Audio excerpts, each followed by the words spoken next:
just yesterday, Ryan, about how in the context of riots, he was saying, let's just bring the military into it to deal with American citizens. I mean, that happened yesterday. Right, but the post-George Floyd riots resulted in an excess of over 15,000 black male deaths in this country. How? Yeah. The surge of violent crime, it was like Ferguson.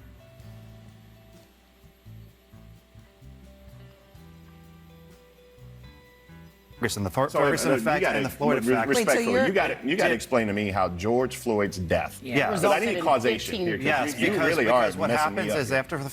All right, guys, so we got to talk about a black liberal meltdown on CNN. In fact, we got to talk about another black liberal meltdown on CNN later today because the race conversation is intensifying in the media, right? And the reason why is because the minority coalition of the Democrat Party is collapsing, okay? For whatever reason, Kamala Harris, who is supposed to appeal to so-called minorities, she's doing a terrible job at that, right?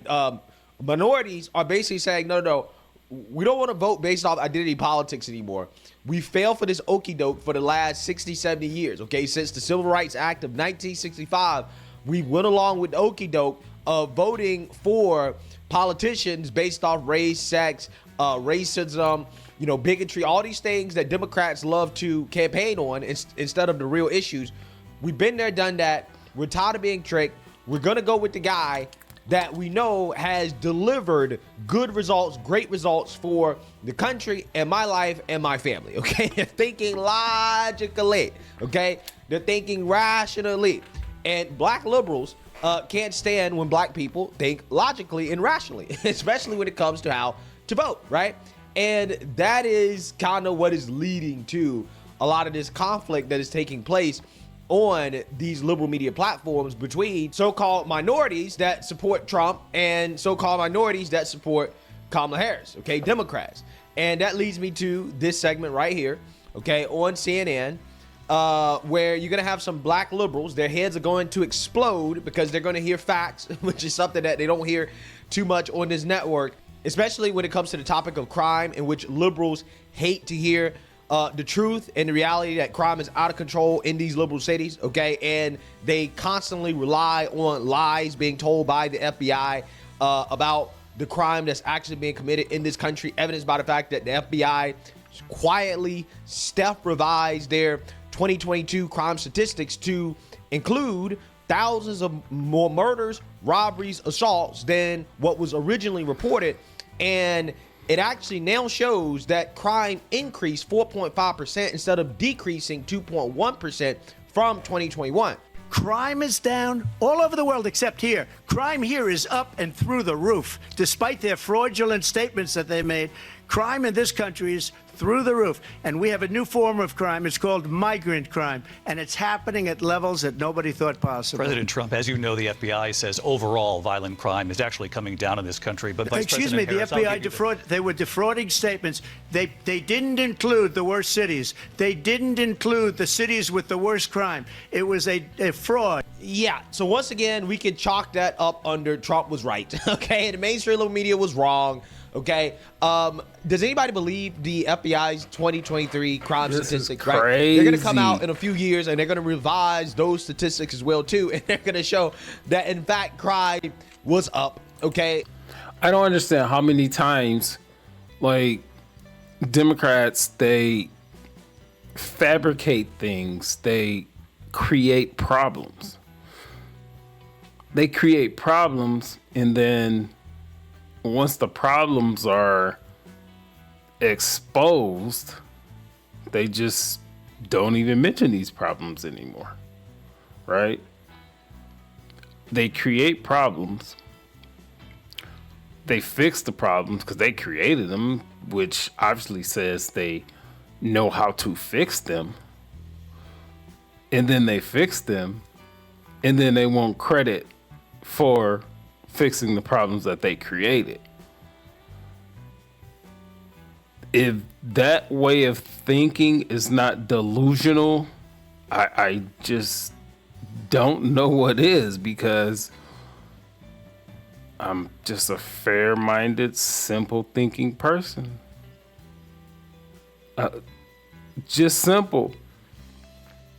Just by virtue of you're being a human being, there's going to be issues that come up. I'm not calling them problems. I'm just going to call them issues. Okay? Just by virtue of you being a human being and you existing and you're living your day-to-day life,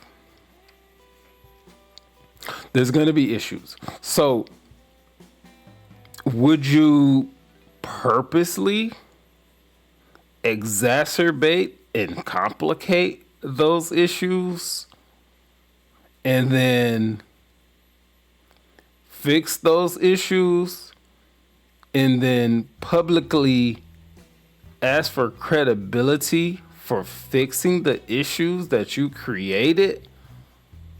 To me, that makes zero sense whatsoever. But forever, that's what they have been doing. Democrats talk about the border. As soon as they got in office, they repealed 94 executive orders that Donald Trump put ahead. Now, I will agree that it will be some type of comprehensive type of border bill, this, that, and the other, to fix the border issue. But in my opinion, neither party wants to do that. Because, for one, Democrats brought up a bill to where it would make illegal entry into the company up to a certain number legal. Republicans came with a plan that was a much more restrictive than the Democrats' plan. That was never even brought up to a vote because of the way that the government is set up right now. So that tells me neither one of them want to fix the issue. Both parties want to campaign off of the issue. But I'm like, okay, if that's the case, that's fine. But you can always find something else to run on. You can always, but I guess, I don't know. I guess the border issue was something else. Basically, if you have the power to just open the gates and just let folks in and boom, boom, boom, and then you can run off that and then, oh, all of a sudden we want to fix it now. Oh, no, we can't fix it because the other side says, no, we don't want to fix it. But no, because we're in power, the other side has came with a bill that is just, I don't know. That's why we have you can get a whole degree in something called political science. And tell me if I'm wrong, we can understand political, but the science part is, in college, they probably can't get as nuanced as, me, you, and 6, 10, 12 people in a think tank. They can't get as nuanced in college as we can in some type of think tank, but they don't want that. That's why they have a whole college degree that's called political science. Like, everybody knows crime is up. I've talked to so many people, especially people from New York City, these big liberal cities, that are like, yeah, crime is out of control. Crime has not been like this since the 90s, okay? That's what they feel like, right? These people aren't lying, okay? The FBI is lying. And they're doing so in order to protect Democrats, because everybody knows that part of the reason why crime is up is because of the Democrats and their soft on crime policies, okay? Also, another reason why crime is up is what we call the Ferguson/George Floyd effect, okay? Which is what Ryan Girdusky, who's a conservative on this CNN panel, is going to explain to these black liberals on the panel, and the black liberals, their heads are going to explode because they're ignorant. Okay, they never heard about this. Okay, but essentially what it says is that when you have these very, very, very viral events that happen with black people being arrested by the police, and then you have these race riots and all these other things that happen, the anti-police movement, that leads to more crime in the country. Now, this is something that the FBI back in 2015, 2016, before they went woke, right, to the point where they lie on behalf of Democrats, right, when they weren't lying on behalf of Democrats all the time in order to help Democrats, when they were, telling a little bit of truth about what's happening in this country, they acknowledge was a real thing, right? Like, this is actually a real thing that happens in the wake of racial riots and anti-police sentiments that happen in this country as a result of police brutality. Take a look.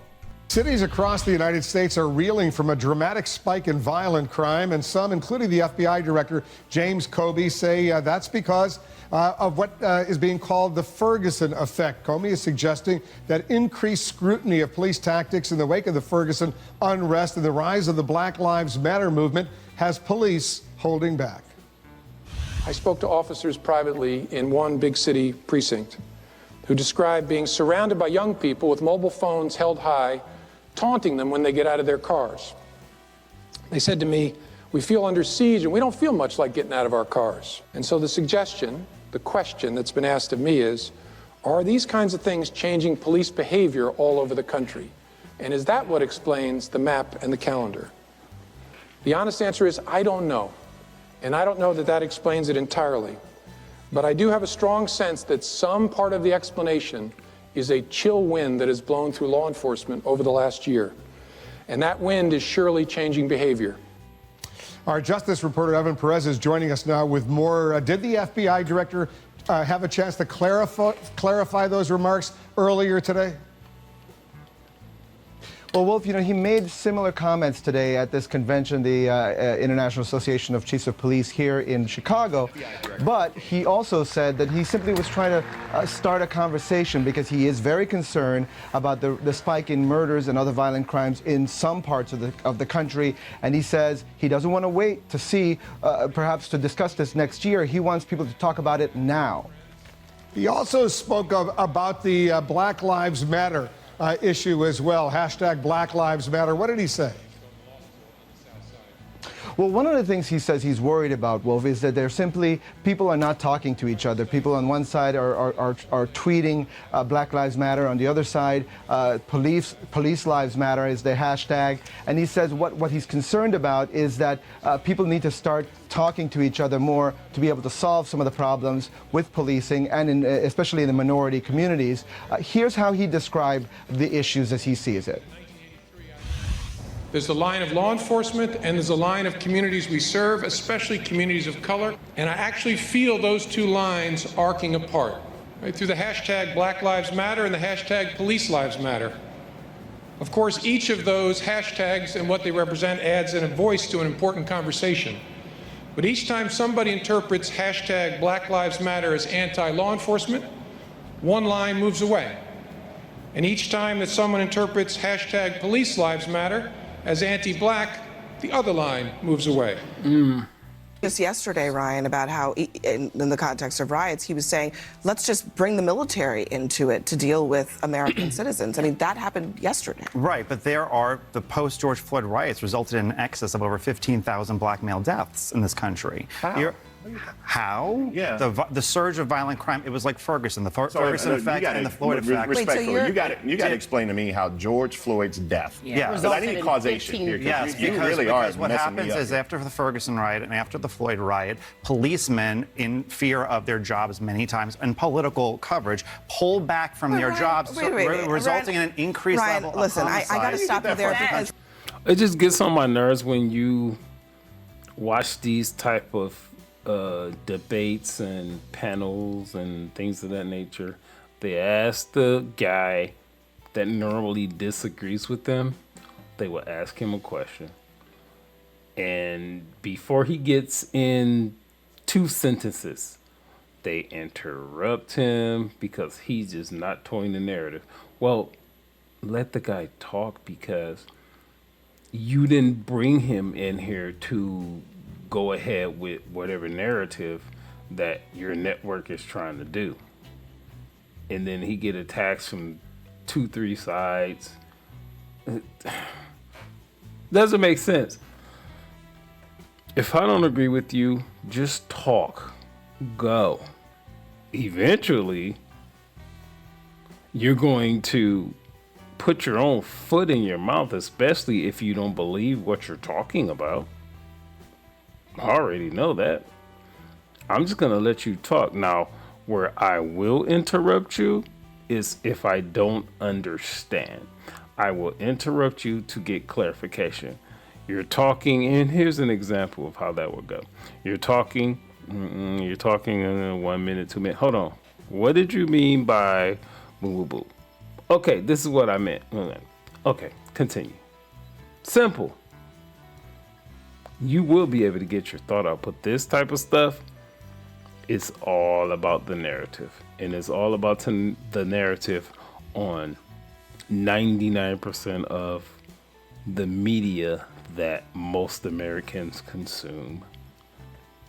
And that's why even with this presidential race with Kamala and Donald Trump, and that's why even this presidential race is even close, because most of the population get their talking points from this type of nonsense, and they have a narrative as opposed to just talk, just tell the truth. But hey, that's just asking too much. The truth is offensive now these days. Hold on. You can look at the hold on. Washington Post. Ryan, we got to numbers on stop you this. there Yeah. because you're literally making a connection out of your own conjecture. No, You cannot. it's just a real do thing. that. Look up the Ferguson effect. Look up the Floyd effect. It is a real term. You cannot It's a just- real term. I didn't make this just up. invent a connection between two things just because you want that I didn't- connection I to didn't be invent- there. it's- Wow. Now, again, this is why I can't stand Abby Phillip, because she's a liberal propagandist. Now, again, she's supposed to be the moderator. You're supposed to be the journalist. You're supposed to be neutral. But clearly she's not.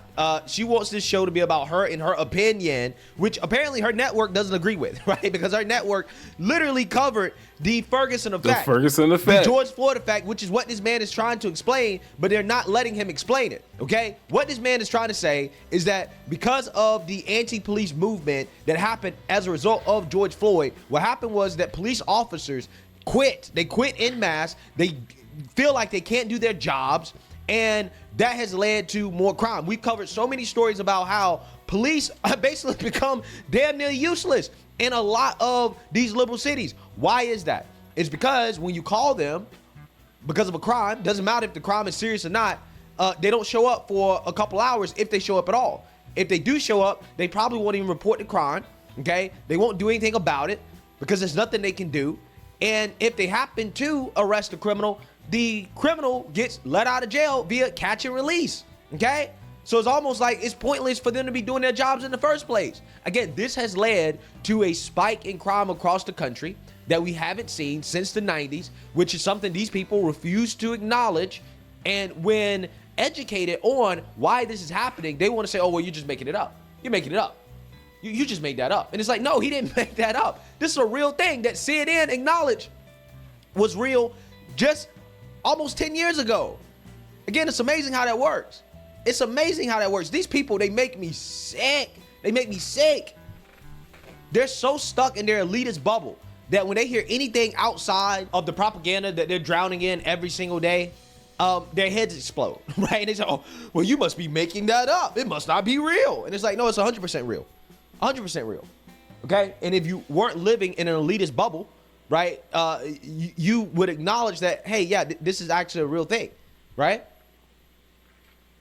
But the reality of what this man's saying is 100% true. Black Lives Matter, in my opinion, is more responsible for black male deaths in this country than police brutality. This is why I get so annoyed by these people wanting to spend time talking about police brutality as if it's a real issue when it's not, right? Not compared to crime, murder, right? You want to talk about saving black lives, you're going to save a lot more black lives by locking up the criminals, right? By getting tough on crime. You're going to save a whole lot more black lives, innocent black lives. But see, the whole police brutality thing is about saving black criminals, right? I'm not concerned about saving black criminals, okay? I'm just not. I'm not. But I am concerned about saving the lives of black innocent people, right? Black law-abiding citizens, black people who contribute positively to society and to their communities. I'm 100. Yeah, I'm so on board with that too. It's like Black Lives Matter then popped up again, and how many people gonna support that when they stole hundreds of millions of dollars, possibly $1 billion, and then they built themselves mansions and bought fancy cars and didn't contribute anything to the lives of black folks. But because black folks love symbolism and words and slogans and all of this type of stuff, if you think about it, Black Lives Matter sounds great. It just sounds fantastic.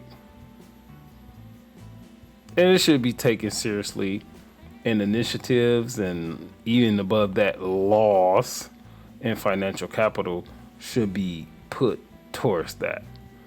But the only people that benefited from that entire Black Lives movement was a bunch of, we're just gonna say people, because this is gonna be on YouTube as well, and YouTube just don't like certain words. So I'm not gonna say those certain words, but let's just say most of the people that benefited from the Black Lives Matter movement was not Black lives. Actually, it was detrimental to Black lives because they rioted and destroyed their own communities and a bunch of crazy nonsense. It just never made sense to me. Why? First of all, don't riot. Second of all, peacefully protest. Go march, have your signs, let them know you want to be heard. Even more than that, vote. Vote on policies. That's it. Don't vote on your feelings. Don't vote because the person is brown or black or anything like that. Vote on policies, because for a long time, before I know what I knew, politics, and I'm not trying to get into that, blah, blah, blah, but no, today, politics affects your everyday life, just about every aspect, right? So if you think about it, politics affects what you pay at the gas pump. Politics affect what you pay at the grocery store. Politics affect what type of schools you have. Politics affect what your energy costs are. Just to name a few. And you know what? I'm going to get up off my soapbox and I'm going to be done with this.